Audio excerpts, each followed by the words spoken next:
Joe, commiserations. A particularly difficult defeat to take, having battled back so hard this afternoon. Yeah, not really. No, I just I wouldn't say I played bad. I thought I played all right. I just missed too many easy balls. At crucial times. To be honest, I felt like I played the better snooker. Felt like I outplayed Dave, but kept making chances myself and missing colours off their spots. You can't do that against anyone. And is that? But you say you played the better snooker. Is that at least some positives you can take away from the performance? Not really, not at my age. You just sort of come here to perform, and I'd like to say I think I played better. I'm not saying I did play better than Dave. The way it seemed from my chair, that's how it seemed. I was sort of gifting him chances rather than him making them. But no, I don't take positives and negatives. I come here to play well, and if I play well, it's a bonus. I don't know how I'm going to play anymore these days. Once upon a time I knew exactly what sort of form I was in, how I was going to play, but I have good days and bad days, and the last two sessions were sort of mixed bag really. Played all right, but missed easy balls. And in terms of going forward now, what's ahead for you? Is it a bit of a break, or is it straight back into it? What's going forward? Oh no, it's definitely not straight back into it. I can't wait to put my gear away. I know John Higgins and Mark Williams and Ronnie, they're 44, but it's different for them. They've won everything. I feel like quite old in the game now, and no, I'll have a break. I'll have some time with the family. I don't play as much snooker as I used to. I've got a table at home now. I just potter over and have an hour here and there, and that's what I'll do. I'll just have some fun time off, and I'll just sort of get myself sort of ready for the qualifiers and just go again. But is that also part of what works for you these days as well, and getting that balance right? Well, it sort of works. I've had an okay season. I think I'm provisionally somewhere near the 16 on the 1 year list, so it sort of works. It just means that performances like today can just appear out of nowhere. I can miss colours off their spots like every time I come to the table on the odd occasion, and sort of that's what I've done today. I felt like I hit the ball well. I got in control today, and then just missed.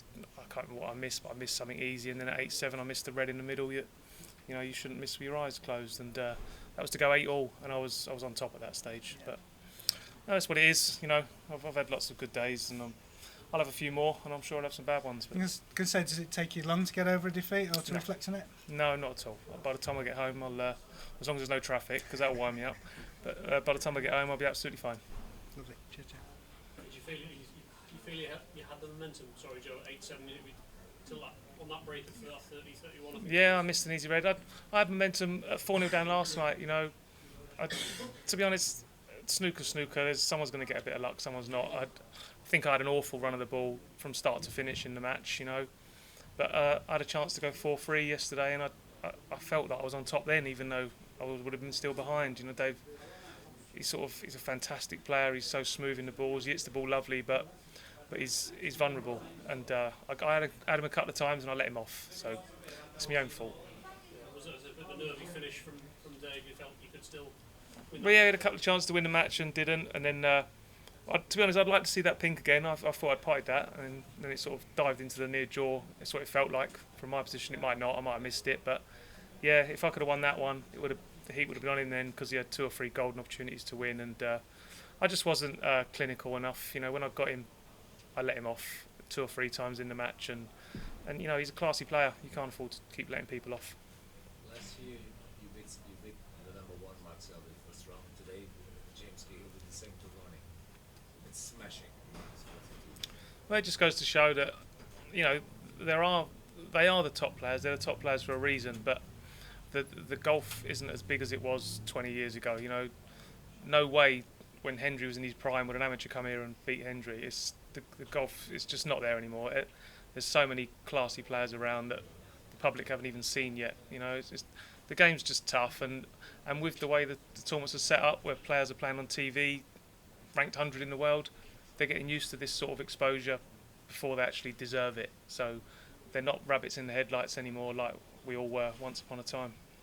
And Mark Davis was the oldest one in the tournament. He passed the crown to you. Now you go away, the crown gets back to Mark Williams. Yeah, well, it is getting harder, and I've been a seed and a qualifier in this event, and I've got to say, last year I had momentum. Finished on the Wednesday night, played Saturday morning. I didn't have a chance to stop.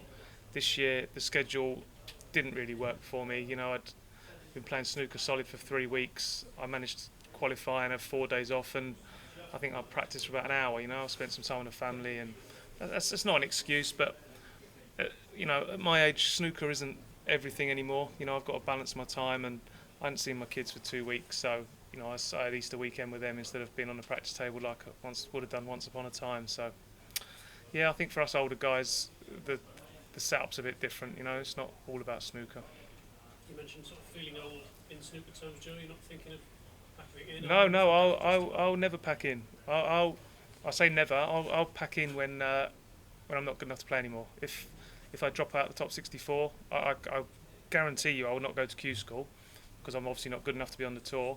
But if that time comes when I'm not eligible by my ranking to be on the tour, that's when I'll call it a day and hopefully shift across to the seniors. But no run of bad results will make me quit ever. Obviously, you say you're not playing and training as much anymore. Have you got any personal goals within the game yet? You still want to fulfill? Yeah, I'd love to win another tournament. You know, another thing I want to do, I want to make a maximum. You know, I don't know, I'm probably one of the few players that hasn't made a maximum who's achieved quite a lot in the game. So I'd like to do that, a little personal milestone. I'd like to win another tournament. I come close this year. I had another bad session in a final. Could have picked up my second ranking event. So yeah, I know I'm still good enough, and there'll be spells throughout next season where I'm really on it and I'm practicing every day and going to the club and playing with Neil every day, and I'm sure I'll be sharp a couple of times next season. But I've got to accept that for some parts of the season I'm going to be pretty average and just accept it and move on. Just a word on Neil. Have you ever seen him play better than he is at the moment? Yeah, I've practiced with him. You know, I've seen him play better. But it just goes to show how important confidence is in this game.